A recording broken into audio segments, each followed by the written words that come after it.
The Forgotten Legacy, the Mythmaker's The Galactic Assembly Hall, stretched across 3 kilometers of polished crystal, its walls reflecting the light of 100 worlds. Representatives from 217 species gathered in their designated zones, each area adapted to their specific environmental needs. Some floated in gravity-nullified chambers, others rested in pools of liquid methane, while many stood on platforms designed for their particular physiology. At the central podium, High Chronicler Mavris of the Talreth Collective concluded her presentation with characteristic formality. Her 4 eyes swept across the assembled delegates as her translation implant broadcast her words in every known language. After 600 years of exhaustive research, the Council of Historical Truth has reached its final conclusion. Humans never existed. They were a cautionary tale, nothing more. A story created during the first expansion wars to explain the unexplainable. A myth to give meaning to ancient ruins we could not understand. Murmurs of agreement rippled through the assembly. For generations, children across the galaxy had been told stories of humans. Terrifying beings who could survive in the harshest environments, who thought in ways no other species could predict, who built weapons that scarred entire star systems. But no one had ever found definitive proof. No bodies, no clear records, no living descendants. Ambassador Krell of the Vexian hegemony rose from his seat, his crystalline form refracting the ambient light into rainbow patterns. His voice carried a tone of satisfaction. The hegemony concurs with this assessment. We have surveyed over 3,000 worlds that allegedly bore human settlements. We found ruins, yes, but nothing that could not be attributed to the Forerunner civilization or other extinct species. The human mythology has caused unnecessary fear for too long. It is time to consign it to the archives of discredited legends. The vote was called. One by one, species after species agreed. The official record would state that humans were mythology, a collective delusion born from misinterpreted archaeology and wartime propaganda. The assembly adjourned, satisfied that they had finally put an ancient ghost to rest. None of them noticed the small fluctuation in deep space monitoring systems. None of them detected the faint signal that pulsed from the outer edges of their territory, a signal that had been dormant for 12 centuries. A signal that was now very much awake. The salvager's Discovery Captain Arishan Vosk was not having a good day. His salvage vessel, the Prophet Seeker, had spent 3 weeks combing through the debris field of the Calros expanse, finding nothing but worthless scrap and radiation-soaked wreckage. His crew was restless, his supplies were running low, and his creditors were growing impatient. The Calros expanse was a graveyard of a different sort. Not the remnants of war, but the scattered remains of failed colonies and abandoned research stations from the early expansion era. Most salvagers avoided it due to the unpredictable spatial anomalies and the persistent rumors of bad luck. Narration did not believe in luck. He believed in credits, and he needed them desperately. His sensor operator, a young Thrin named Jekka, called out from her station. "Captain, I'm picking up something unusual. Grid reference 77 Alpha. It's a structure, but the readings are strange. The material composition doesn't match anything in our database." Narration moved to her console, his 6 fingers dancing across the controls to bring up the visual feed. What he saw made his breathing holes dilate with surprise. It was a station. Not the ramshackle prefabricated structures common to this region, but something massive and elegant. Its surface was dark, almost black, but perfectly smooth. No micrometeorite damage, no degradation from radiation exposure. It looked as though it had been built yesterday, yet the dating sensors suggested it was over 1,000 years old. "That's impossible," Narration muttered. Nothing maintains structural integrity for that long without active maintenance. Jekka's voice held a tremor of excitement.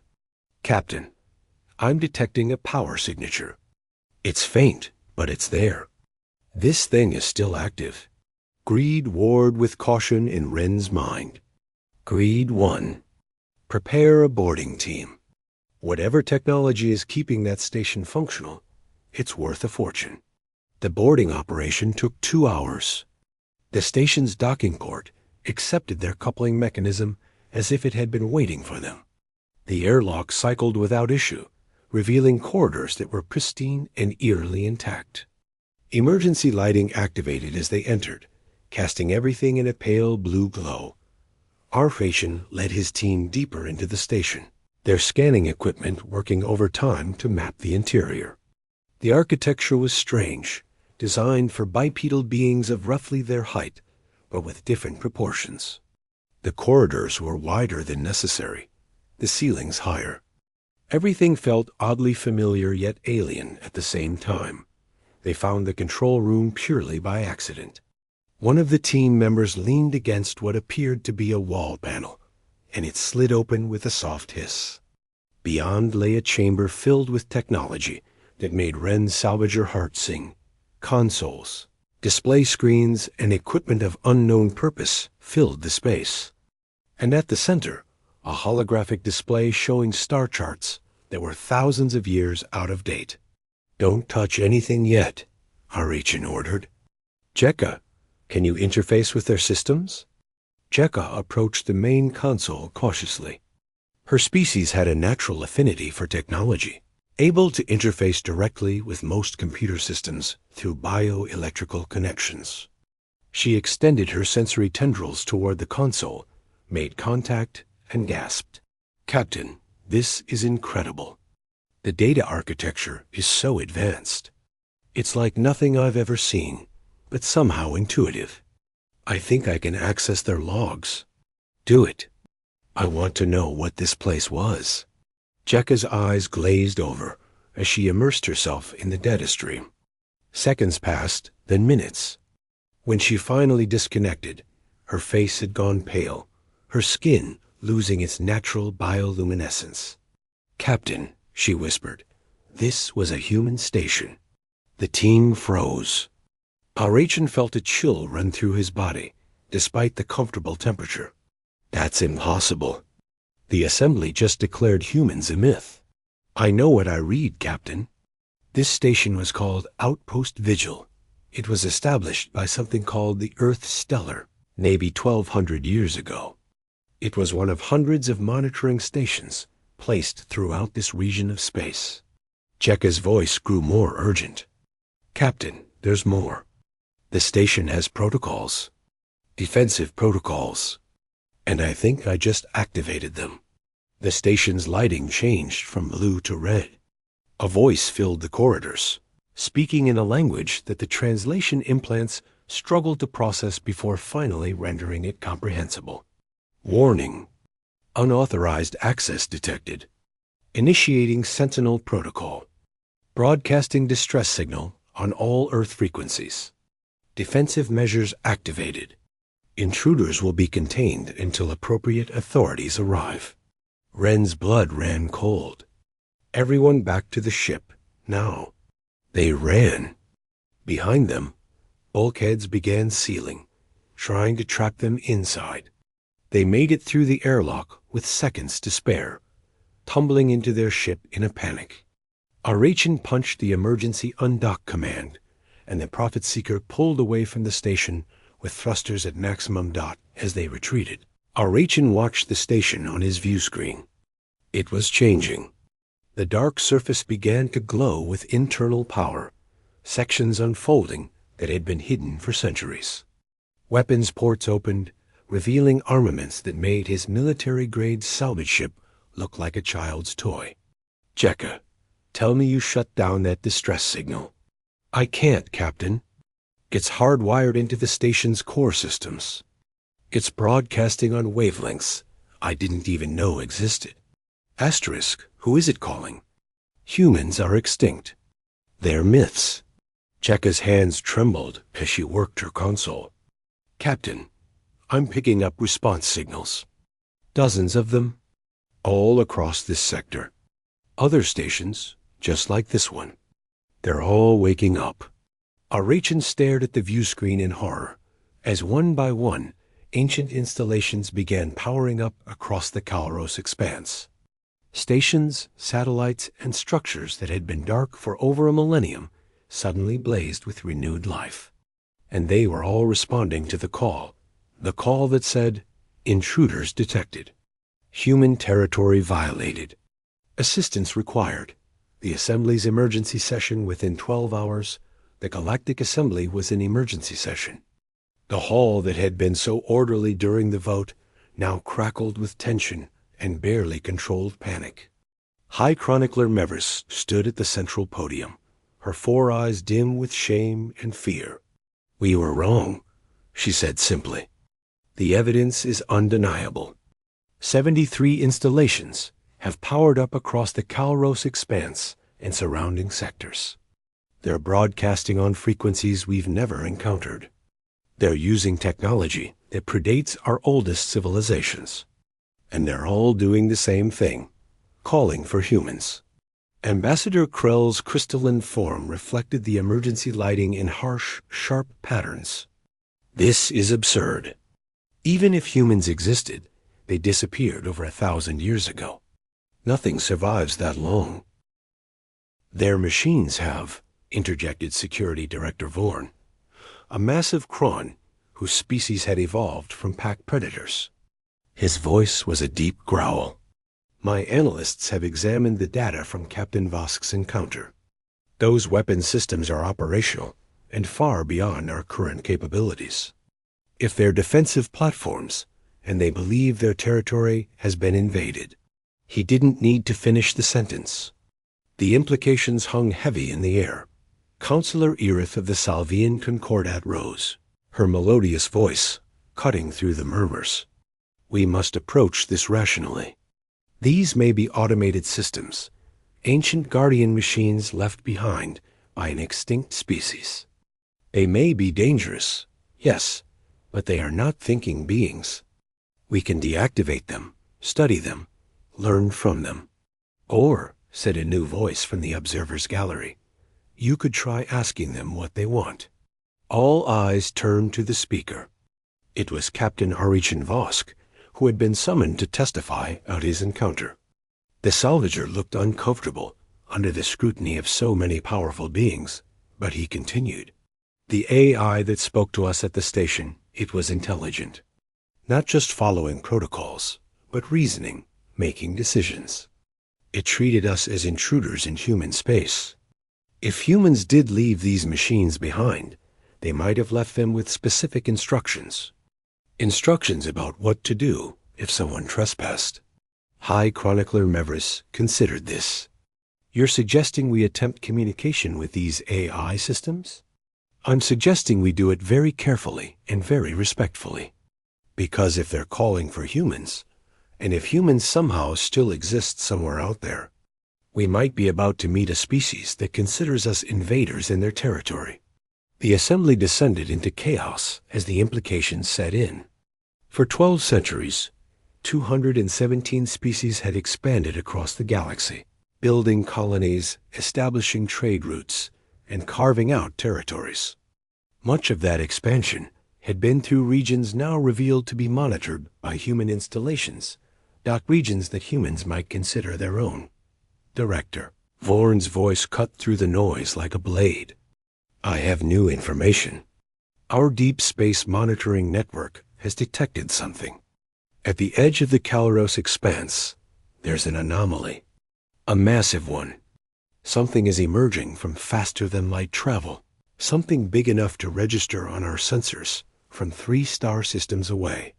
The main view screen activated, showing the sensor readout. What appeared on the screen made even the most hardened military officers feel a primal surge of fear. It was a ship, or perhaps a fleet. The readings were unclear, but its energy signature was enormous.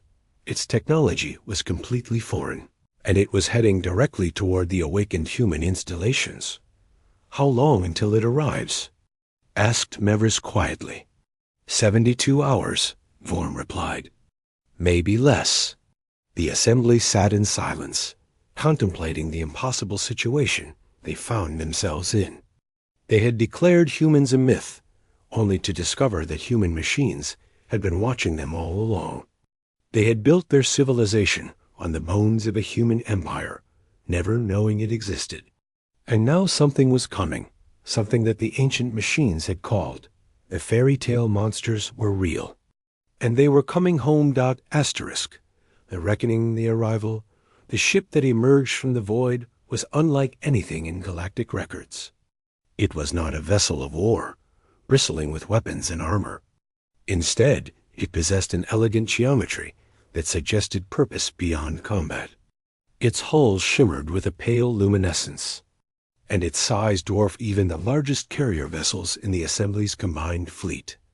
Director, Vorn watched from the bridge of the Assembly's flagship, the unified Accord, as the mysterious vessel decelerated with impossible precision. No ship that large should be able to maneuver so gracefully. The physics simply did not allow it. "Sir, they're broadcasting," reported his communications officer, a Thrin named Kessex. "It's on multiple frequencies, including the same ones the human installations have been using." "Put it through," Vorn commanded, his massive form tense with anticipation. The voice that filled the bridge was distinctly different from any they had heard before. It carried harmonics that suggested it was produced by vocal cords similar to several galactic species, yet with a unique timbre that set it apart. The translation systems worked smoothly, almost as if the language had been specifically designed to be easily translated. "This is Captain Elena Vasquez of the Earth Remnant Fleet Vessel Perseverance. We received an automated distress call from Outpost Vigil indicating unauthorized access to human installations. We are here to investigate. We come in peace and request dialogue with the governing authority of this region." High Chronicler Mevris, who had been transported to the flagship for this encounter, stepped forward. Her 4 eyes focused on the communication console, as if she could see through it to the speaker beyond. "Captain Vasquez, this is High Chronicler Mevris of the Galactic Assembly. We represent 217 species across this region of space. I must confess, your arrival has caused considerable concern. We believed humans to be extinct, or more accurately, we believed they never existed at all." There was a pause, and when the human captain spoke again, her voice carried a note of sadness. "We know. That was intentional. May we meet face to face? I believe there is much we need to discuss, and some of it will be difficult to hear. First contact the meeting took place aboard a neutral station, hastily designated for the encounter. The Assembly brought a delegation of 12, representing their most influential species. The humans brought 5 individuals, and when they stepped through the airlock, the assembled aliens finally saw them in person. They were bipedal, as expected from the station architecture.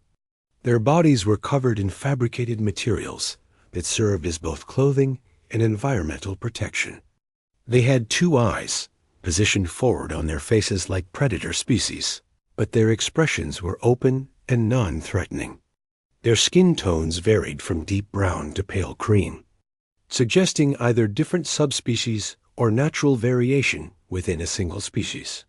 Captain Elena Vasquez was a woman of middle years, with dark hair streaked with gray and eyes that held the weight of long journeys.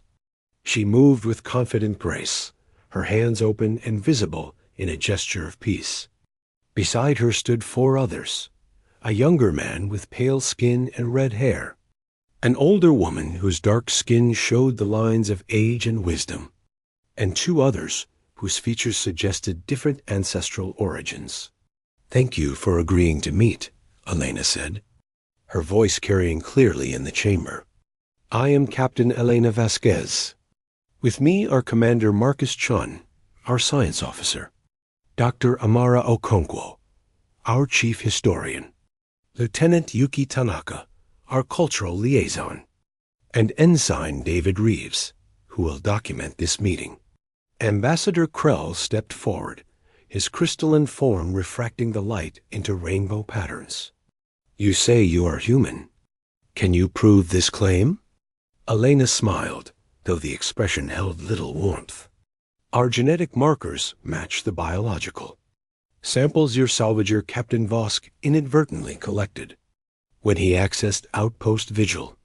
Our technology interfaces seamlessly with the installations your people discovered, and we carry the historical records that explain why you thought we were myths.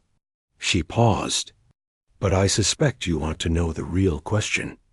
Where have we been? Why did we disappear? And why are we returning now? High Chronicler Meverus gestured for them to sit at the large circular table that dominated the meeting chamber. As both groups settled into their seats, an uncomfortable silence filled the space. Finally, Dr. Okonkwo, the human historian, began to speak. 1,200 years ago, humanity was at a crossroads. We had expanded into the galaxy with enthusiasm and ambition, establishing colonies and making contact with other species. But we quickly discovered something troubling about ourselves. She activated a holographic display that showed star systems marked with red indicators.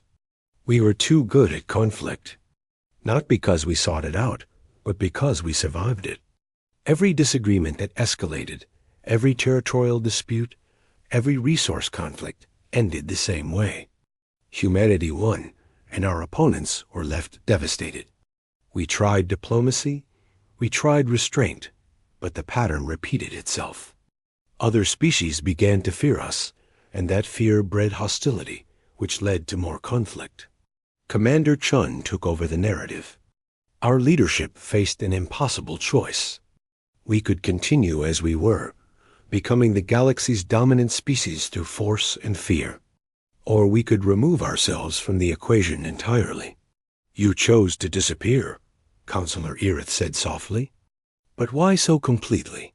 Why erase yourselves from history? Asterisk Elena's expression grew pained. Because we understood something fundamental. If we simply left, others would follow us, seeking our technology, our resources, or revenge for past conflicts. If we remained a known presence, even in absence, we would haunt the galaxy forever. So we made a radical decision. We would vanish so completely that within a few generations, people would question if we ever existed at all. Captain Narration Vosk, who had been allowed to attend as a witness, leaned forward. But you left the installations, the monitoring stations, the defensive systems. Why keep those if you wanted to be forgotten? Lieutenant Tanaka responded, her voice carrying a note of regret. Because we could not be certain what would happen in our absence. The installations were meant to be passive observers, recording but not interfering.